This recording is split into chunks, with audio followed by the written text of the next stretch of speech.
भारतीय नागरिक सुरक्षा संहिता 2023 की धारा 435 जो अपीलों का उपशमन अबेटमेंट ऑफ अपील्स से संबंधित है। धारा 435 अपीलों का उपशमन। यह धारा उन परिस्थितियों को बताती है जब आपराधिक अपीलें अभियुक्त या अपीलार्थी की मृत्यु के कारण समाप्त अबेट हो जाती है, यानी वे आगे नहीं बढ़ाई जा सकती। हालांकि इसमें कुछ महत्वपूर्ण अपवाद भी दिए गए हैं, खासकर जहां गंभीर सज्जाएं शामिल हों। एक, धारा 418 राज्य सरकार द्वारा सज्जा की अपर्याप्तता के विरुद्ध अपील या धारा 419 दोष मुक्ति के विरुद्ध अपील के अधीन प्रत्येक अपील अभियुक्त की मृत्यु पर अंततः उपशमित हो जाएगी। सरल शब्दों में, अगर सरकार ने सज्जा कम होने के आधार पर अपील की है धारा 418 के तहत, या अगर सरकार या शिकायतकर्ता ने अभियुक्त के बरी होने के खिलाफ अपील की है धारा 419 के तहत, और जिस अभियुक्त के खिलाफ अपील की गई है उसकी मृत्यु हो जाती है तो वह अपील हमेशा के लिए समाप्त हो जाएगी। अबैट। महत्व। इन अपीलों का उद्देश्य अभियुक्त को दंडित करना या उसे दोषी ठहराना होता है। जब अभियुक्त ही नहीं रहता तो अपील का उद्देश्य समाप्त हो जाता है। 2. इस अध्याय के अधीन प्रत्येक अन्य अपील जुर्माने की सजा से अपील को छोड़कर अपीलार्थी की मृत्यु पर अंततः उपशमित हो जाएगी। सरल शब्दों में, इस अध्याय में बताई गई कोई भी अन्य अपील जो उपधारा 1 में कवर नहीं है, सिवाय उस अपील के जो सिर्फ जुर्माने की सजा से संबंधित हो। यदि अपील करने वाले व्यक्ति अपीलार्थी की मृत्यु हो जाती है तो वह अपील भी हमेशा के लिए समाप्त हो जाएगी। महत्व। जब व्यक्ति खुद अपील कर रहा है और उसकी मृत्यु हो जाती है तो उसके दोष या सजा का व्यक्तिगत उद्देश्य समाप्त हो जाता है। जुर्माने का अपवाद। जुर्माने की सजा से संबंधित अपील उपशमित नहीं होती क्योंकि जुर्माना आमतौर पर संपत्ति से वसूला जाता है और मृतक की संपत्ति से वसूली हो सकती है, इसलिए कानूनी कार्यवाही जारी रखने की आवश्यकता हो सकती है। परंतु जहां अपील किसी दोष सिद्धि और मृत्युदंड या कारावास की सजा के विरुद्ध है और अपीलार्थी अपील के लंबित रहने के दौरान मर जाता है तो उसके निकट संबंधी नियर रिलेटिव्स में से कोई भी अपीलार्थी की मृत्यु के 30 दिनों के भीतर अपीलीय न्यायालय को अपील जारी रखने की अनुमति के लिए आवेदन कर सकता है, और यदि अनुमति दे दी जाती है तो अपील उपशमित नहीं होगी। सरल शब्दों में, यह परंतु खंड एक महत्वपूर्ण अपवाद है। अगर किसी व्यक्ति को दोषी ठहराया गया था और उसे मृत्युदंड या जेल की सजा मिली थी, और वह व्यक्ति अपनी अपील लंबित रहते हुए मर जाता है, तो उसके कोई भी निकट संबंधी नीचे स्पष्टीकरण में परिभाषित उसकी मृत्यु के 30 दिनों के भीतर अपीलीय न्यायालय में आवेदन कर सकते हैं। यह आवेदन अपील को जारी रखने की अनुमति के लिए होगा। यदि अपीलीय न्यायालय यह अनुमति दे देता है तो अपील समाप्त नहीं होगी और जारी रहेगी। महत्व। यह प्रावधान मृतक के परिवार के सम्मान, प्रतिष्ठा और कानूनी विरासत की रक्षा करता है, खासकर जब व्यक्ति को गंभीर अपराधों के लिए दोषी ठहराया गया हो। यदि अपील सफल होती है तो यह मृतक के नाम को दोष मुक्त कर सकता है या परिवार पर लगे कलंक को दूर कर सकता है। स्पष्टीकरण एक्सप्लेनेशन। इस धारा में निकट संबंधी नियर रिलेटिव का अर्थ है माता पिता, पति या पत्नी, वंशज, भाई या बहन। सरल शब्दों में, निकट संबंधी शब्द में कौन कौन आता है यह स्पष्ट किया गया है। माता पिता, पति पत्नी, बच्चे और उनके बच्चे, भाई या बहन। इस धारा का समग्र महत्व। धारा 435 अपीलीय प्रक्रिया में व्यक्ति की मृत्यु के प्रभावों को स्पष्ट करती है। यह सामान्य नियम स्थापित करती है कि आपराधिक अपीलें अभियुक्त या अपीलार्थी की मृत्यु पर समाप्त हो जाती हैं, क्योंकि व्यक्तिगत स्वतंत्रता या दंड का उद्देश्य समाप्त हो जाता है। हालांकि यह कुछ महत्वपूर्ण अपवाद भी प्रदान करती है, खासकर जब गंभीर सज्जाएं, मृत्युदंड या कारावास शामिल हों, जिससे मृतक के निकट संबंधियों को उसके सम्मान और नाम को साफ करने का मौका मिल सके।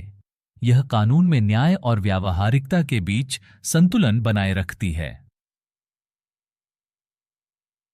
भारतीय नागरिक सुरक्षा संहिता 2023 की धारा 426, जो उच्च न्यायालय को निर्देश रेफरेंस टू हाई कोर्ट से संबंधित है। धारा 436 उच्च न्यायालय को निर्देश।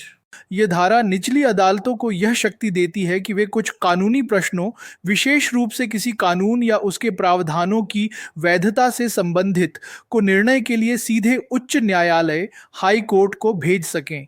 यह सुनिश्चित करता है कि कानूनों की संवैधानिक वैधता जैसे महत्वपूर्ण मुद्दे निचले स्तर पर गलत तरीके से निर्धारित न हों और उन्हें उच्चतर न्यायिक प्राधिकरण द्वारा निपटाया जाए। एक, कानून की वैधता से संबंधित प्रश्न पर निर्देश वुड बी एक, जहां कोई न्यायालय इस बात से संतुष्ट है कि उसके समक्ष लंबित किसी मामले में किसी अधिनियम, अध्यादेश या विनियम या किसी अधिनियम, अध्यादेश या विनियम में निहित किसी प्रावधान की वैधता, validity of any act, ordinance or regulation or of any provision contained in an act, ordinance or regulation के संबंध में कोई प्रश्न शामिल है जिसका निर्धारण मामले के निपटान के लिए आवश्यक है और उसकी राय है कि ऐसा अधिनियम, अध्यादेश, विनियम या प्रावधान अवैध या अप्रवर्तनीय, इनवैलिड और इनऑपरेटिव है, लेकिन उस उच्च न्यायालय द्वारा जिसे वह न्यायालय अधीनस्थ है या उच्चतम न्यायालय द्वारा ऐसा घोषित नहीं किया गया है, तो न्यायालय अपनी राय और उसके कारणों को बताते हुए एक मामला प्रस्तुत करेगा और उसी को उच्च न्यायालय के निर्णय के लिए निर्देशित करेगा। सरल शब्दों में, अगर किसी निचली अदालत जैसे मजिस्ट्रेट कोर्ट या सत्र न्यायालय के सामने कोई मामला लंबित है और उस मामले का फैसला करने के लिए यह जानना जरूरी है कि कोई विशेष कानून, अधिनियम, अध्यादेश, नियम या उनका कोई हिस्सा वैध है या नहीं, यानी वह संविधान के अनुसार सही है या नहीं। और निचली अदालत की अपनी राय में वह कानून या प्रावधान अवैध या अप्रभावी है। लेकिन उस कानून या प्रावधान को अभी तक उस हाई कोर्ट ने जिसके अधीन यह निचली अदालत काम करती है या सुप्रीम कोर्ट ने अवैध घोषित नहीं किया है।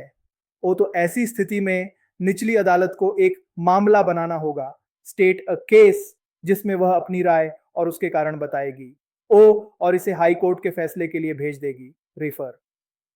महत्व, यह सुनिश्चित करता है कि संवैधानिक वैधता जैसे गंभीर कानूनी प्रश्न उच्च न्यायालयों द्वारा ही निपटाए जाएं, जिससे न्यायिक एकरूपता और कानूनों का सही अर्थ लगाया जा सके। स्पष्टीकरण, एक्सप्लेनेशन।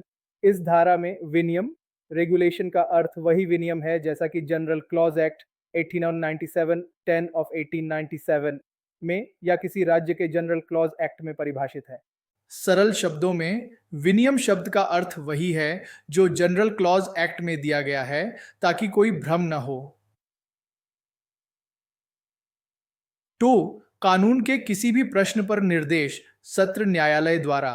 2, एक सत्र न्यायालय, कोर्ट ऑफ सेशन, यदि वह उचित समझे, अपने समक्ष लंबित किसी ऐसे मामले में जिस पर उपधारा 1 के प्रावधान लागू नहीं होते हैं, ऐसे मामले की सुनवाई में उत्पन्न होने वाले कानून के किसी भी प्रश्न, एनी क्वेश्चन ऑफ लॉ, को उच्च न्यायालय के निर्णय के लिए निर्देशित कर सकता है। सरल शब्दों में, अगर सत्र न्यायालय को ऐसा लगता है, यानी उसका विवेक, उसके सामने कोई मामला लंबित है जिस पर उपधारा 1 लागू नहीं होती, यानी यह कानून की वैधता का मामला नहीं है बल्कि कानून के किसी अन्य बिंदु पर स्पष्टता की आवश्यकता है, और उस मामले की सुनवाई के दौरान कानून का कोई प्रश्न उठता है, उदाहरण के लिए किसी धारा की व्याख्या कैसे की जाए या किसी विशेष स्थिति में कौन सा कानून लागू होगा, तो सत्र न्यायालय उस कानूनी प्रश्न को हाई कोर्ट के फैसले के लिए भेज सकता है। महत्व, यह सत्र न्यायालय को कानून के जटिल या अस्पष्ट बिंदुओं पर हाई कोर्ट से मार्गदर्शन प्राप्त करने की अनुमति देता है, जिससे निचली अदालतों के फैसलों में एकरूपता और सटीकता आती है। 3, निर्देश के दौरान अभियुक्त की स्थिति 3 उपधारा 1 या उपधारा 2 के अधीन उच्च न्यायालय को निर्देश देने वाला कोई भी न्यायालय उस पर उच्च न्यायालय के निर्णय के लंबित रहने तक या तो अभियुक्त को जेल भेज सकता है या उसे जमानत पर रिहा कर सकता है ताकि बुलाए जाने पर वह उपस्थित हो।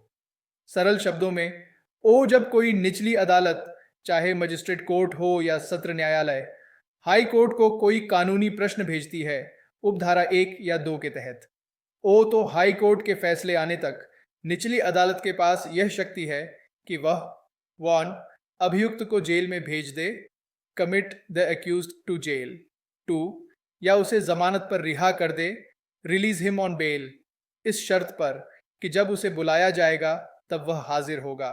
महत्व: यह सुनिश्चित करता है कि अभियुक्त की उपस्थिति बनी रहे और वह न्याय से भागे नहीं जबकि मामले का कानूनी सवाल सुलझाया जा रहा हो।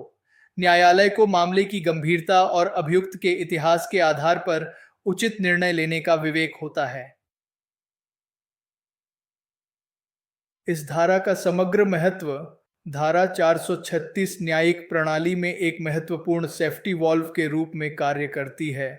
यह सुनिश्चित करती है कि कानून की वैधता और व्याख्या से संबंधित महत्वपूर्ण प्रश्न देश के सर्वोच्च न्यायिक अधिकारियों द्वारा ही तय किए जाएं, जिससे न्यायिक निर्णयों में संगति, सटीकता और विश्वसनीयता बनी रहे। यह न्यायपालिका के पदानुक्रम और विभिन्न न्यायालयों के बीच सहयोग को बढ़ावा देती है। संक्षेप में, धारा 436 के तहत यदि किसी निचली अदालत को लगता है कि उसके सामने लंबित मामले में किसी कानून की वैधता का सवाल है जो अभी तक हाई कोर्ट या सुप्रीम कोर्ट द्वारा तय नहीं किया गया है और उसे वह कानून अवैध लगता है, तो वह अपनी राय और कारणों के साथ मामला हाई कोर्ट को निर्णय के लिए भेजेगी। सत्र न्यायालय कानून के किसी अन्य प्रश्न पर भी हाई कोर्ट से राय मांग सकता है। इन निर्देशों के लंबित रहने के दौरान निचली अदालत अभियुक्त को जेल भेज सकती है या जमानत पर रिहा कर सकती है। भारतीय नागरिक सुरक्षा संहिता 2023 की धारा 427, जो उच्च न्यायालय के निर्णय के अनुसार मामले का निपटारा, disposal of case according to decision of high court, से संबंधित है। धारा 463, उच्च न्यायालय के निर्णय के अनुसार मामले का निपटारा। यह धारा उस प्रक्रिया को पूरा करती है जो धारा 436 में शुरू की गई थी, जहां निचली अदालत ने किसी कानूनी प्रश्न, विशेषकर कानून की वैधता से संबंधित, पर उच्च न्यायालय हाई कोर्ट से राय मांगी थी। यह धारा स्पष्ट करती है कि हाई कोर्ट उस प्रश्न पर कैसे निर्णय देगा और निचली अदालत को उस निर्णय के अनुसार कैसे कार्य करना होगा। 1. जब कोई प्रश्न इस प्रकार निर्देशित किया गया है तो उच्च न्यायालय उस पर ऐसा आदेश पारित करेगा जैसा वह उचित समझे और ऐसे आदेश की एक प्रति उस न्यायालय को भिजवाएगा जिसके द्वारा निर्देश दिया गया था, जो उक्त आदेश के अनुरूप मामले का निपटारा करेगा। सरल शब्दों में समझने के लिए, हाई कोर्ट का दायित्व जब किसी निचली अदालत, मजिस्ट्रेट या सत्र न्यायालय ने धारा 436 के तहत कोई कानूनी प्रश्न हाई कोर्ट को भेजा है, निर्णय लेना, तो हाई कोर्ट उस प्रश्न पर अपना फैसला सुनाएगा जैसा उसे सही लगता है। आदेश भेजना, हाई कोर्ट अपने इस फैसले या आदेश की एक कॉपी उस निचली अदालत को वापस भेजेगा जिसने प्रश्न भेजा था। निचली अदालत का कार्य, निचली अदालत हाई कोर्ट से आदेश मिलने के बाद उस मामले का फैसला हाई कोर्ट के आदेश के अनुसार ही करेगी, कॉन्फॉर्मेबली, यानी निचली अदालत को हाई कोर्ट के निर्देश का पालन करना होगा। महत्व: यह सुनिश्चित करता है कि कानूनी प्रश्नों पर हाई कोर्ट का निर्णय बाध्यकारी हो और निचली अदालतें उसके अनुसार ही कार्य करें, जिससे न्यायिक एकरूपता और पदानुक्रम बना रहे। 2. उच्च न्यायालय यह निर्देश दे सकता है कि ऐसे निर्देश के खर्चों का भुगतान कौन करेगा। सरल शब्दों में, हाई कोर्ट के पास यह शक्ति भी है कि वह यह आदेश दे सके कि उस कानूनी प्रश्न को हाई कोर्ट तक भेजने और उससे संबंधित खर्चों, कॉस्ट्स का भुगतान कौन करेगा, जैसे सरकारी खजाने से या किसी विशेष पक्ष द्वारा। महत्व: यह न्यायालय को न्याय के हितों में और मामले की परिस्थितियों के अनुसार खर्चों का प्रबंधन करने का विवेक प्रदान करता है। इस धारा का समग्र महत्व। धारा 437 धारा 436 द्वारा स्थापित प्रक्रिया को पूर्ण करती है, जिससे यह सुनिश्चित होता है कि कानून की व्याख्या और संवैधानिक वैधता से संबंधित महत्वपूर्ण प्रश्नों पर उच्च न्यायालय का अधिकार मान्य हो। यह न्यायिक पदानुक्रम को बनाए रखने और यह सुनिश्चित करने के लिए महत्वपूर्ण है कि निचली अदालतों द्वारा मामलों का निपटारा कानूनी रूप से सही और सुसंगत तरीके से किया जाए, जिससे अंततः न्याय का प्रभावी प्रशासन हो सके। भारतीय नागरिक सुरक्षा संहिता 2023 की धारा 428, जो पुनरीक्षण की शक्तियों का प्रयोग करने के लिए अभिलेखों को मंगाना, calling for records to exercise powers of revision से संबंधित है। धारा 428 पुनरीक्षण की शक्तियों का प्रयोग करने के लिए अभिलेखों को मंगाना। यह धारा उच्च न्यायालय, हाई कोर्ट और सत्र न्यायाधीश, सेशंस जज को पुनरीक्षण रिवीजन की शक्ति प्रदान करती है।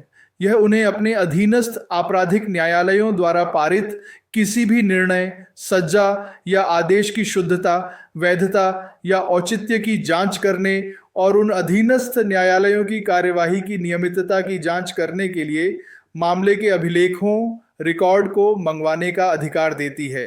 एक, उच्च न्यायालय या कोई भी सत्र न्यायाधीश अपने या अपने स्थानीय क्षेत्राधिकार के भीतर स्थित किसी भी अधीनस्थ आपराधिक न्यायालय, इंफीरियर क्रिमिनल कोर्ट के समक्ष किसी भी कार्यवाही के अभिलेख, रिकॉर्ड को मंगा सकता है और उसकी जांच कर सकता है, ताकि वह स्वयं को किसी निर्णय, सज्जा या आदेश की शुद्धता, वैधता या औचित्य, करेक्टनेस, लीगैलिटी और प्रोप्राइटी के संबंध में जो दर्ज या पारित किया गया है और ऐसे अधीनस्थ न्यायालय की किसी भी कार्यवाही की नियमितता, रेगुलरिटी के संबंध में संतुष्ट कर सके। और जब ऐसे अभिलेख को मंगाया जाता है तो वह यह निर्देश दे सकता है कि किसी भी सज्जा या आदेश का निष्पादन निलंबित कर दिया जाए, और यदि अभियुक्त कन्फाइनमेंट में है तो अभिलेख की जांच लंबित रहने तक उसे अपने मुचलके पर या जमानत बंध पत्र पर रिहा कर दिया जाए। सरल शब्दों में, ओ कौन कर सकता है? हाई कोर्ट या कोई भी सत्र न्यायाधीश। वो क्या कर सकते हैं? वे अपने अधिकार क्षेत्र में आने वाली किसी भी निचली आपराधिक अदालत, जैसे मजिस्ट्रेट कोर्ट, के किसी भी मामले के सारे कागजात, रिकॉर्ड मंगवा सकते हैं और उनकी जांच कर सकते हैं। ओ किस उद्देश्य से? यह देखने के लिए कि निचली अदालत का कोई भी फैसला, सज्जा या आदेश सही है, कानूनी है और उचित है या नहीं।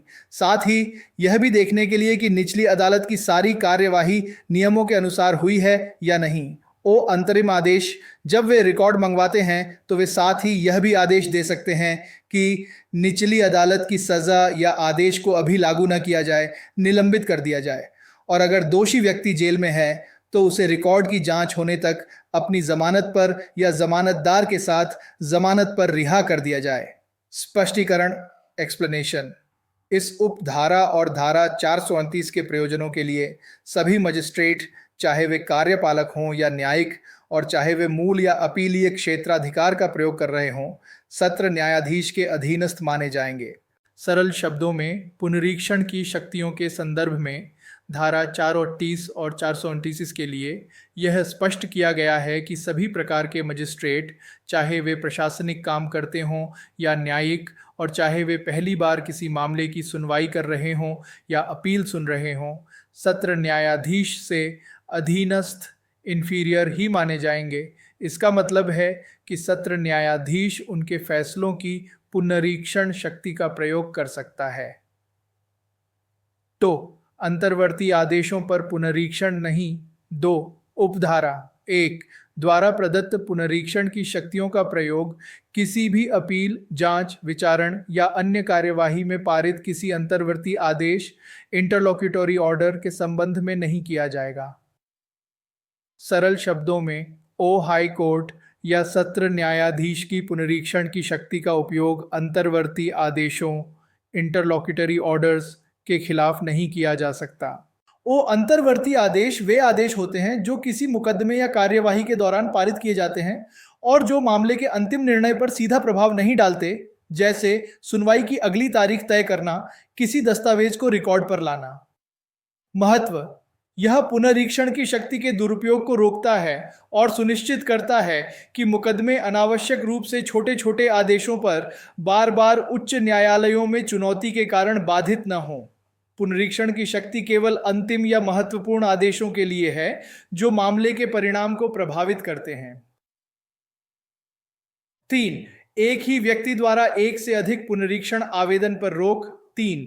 यदि इस धारा के अधीन किसी व्यक्ति द्वारा या तो उच्च न्यायालय को या सत्र न्यायाधीश को कोई आवेदन किया गया है, तो उसी व्यक्ति द्वारा दूसरा आवेदन उनमें से दूसरे द्वारा स्वीकार नहीं किया जाएगा।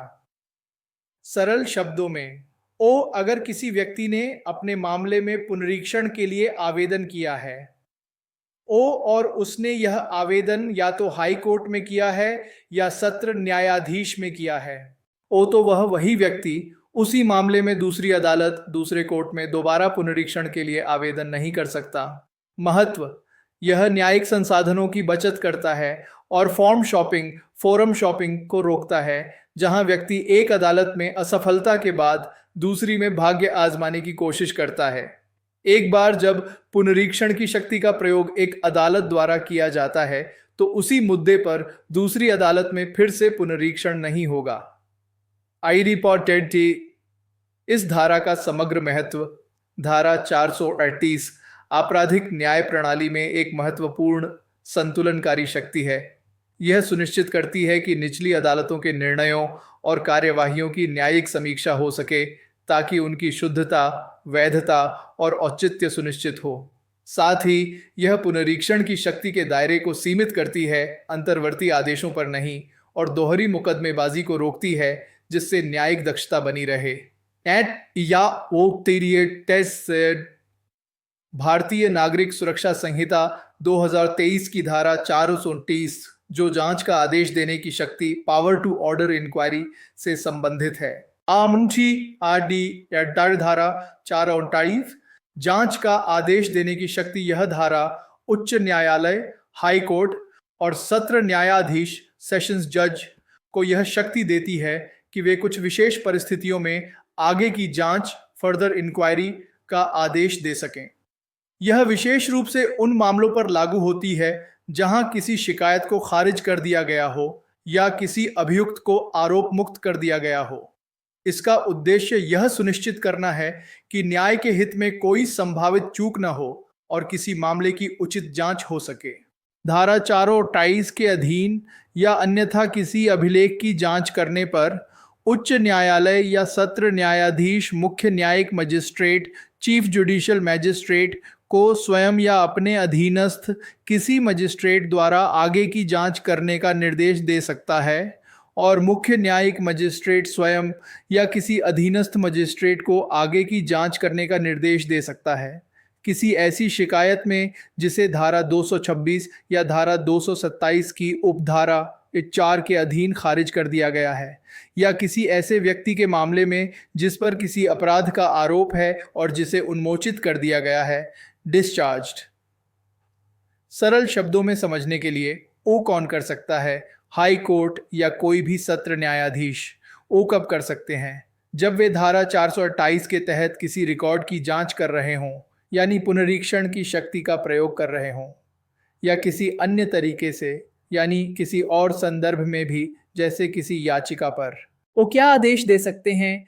वे मुख्य न्यायिक मजिस्ट्रेट CJM को आगे की जांच, फर्दर इंक्वायरी करने का निर्देश दे सकते हैं। यह जांच या तो CJM स्वयं करेगा या अपने अधीन किसी मजिस्ट्रेट से करवाएगा।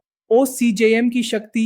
CJM को जब ऐसा निर्देश मिलता है तो वह स्वयं आगे की जांच कर सकता है या अपने अधीन किसी मजिस्ट्रेट को ऐसा करने का निर्देश दे सकता है।